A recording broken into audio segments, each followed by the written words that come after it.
ఏం చేశాడు దావీదు? ప్రార్థనతో ప్రాకారాన్ని దిట్టపరుచుకున్నాడంట. ఆయన ప్రార్థించకుండా ఒక్క రోజు లేడు. ఆయన ఎంత ప్రార్థన చేసేవాడంటే, ఆయన ప్రార్థన చేస్తూ ఉన్నప్పుడు ఆయన కన్నీటితో ఆయన పరుపు సేల చేసినంతగా ప్రార్థన చేశాడంట. కన్నీటితో ఆయన పరుపు తేలిపోయిందంట. అంత ప్రార్థనా పరుడు. ఆయన ప్రార్థనే ఆయన ఊపిరి, ప్రార్థనే ఆయన శ్వాస, ప్రార్థనే ఆయన ధ్యాస. ప్రార్థన ఎలా ఉంటుందంటే, మనం ఒక వ్యక్తి బ్రతికున్నాము అంటే ఎలా చెప్పగలము?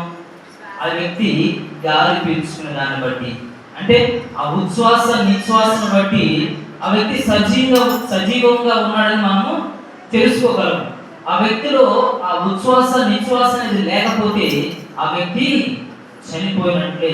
అలాగే దావీదుకి ప్రార్థన అనేటువంటిది ఉచ్ఛ్వాస నిశ్వాసగా ఉంది. ఆయన ప్రార్థన చేయకపోతే ఆ రోజు చనిపోయినంత పని అయ్యేదంట. అలాగా ప్రార్థన చేసేవాడు.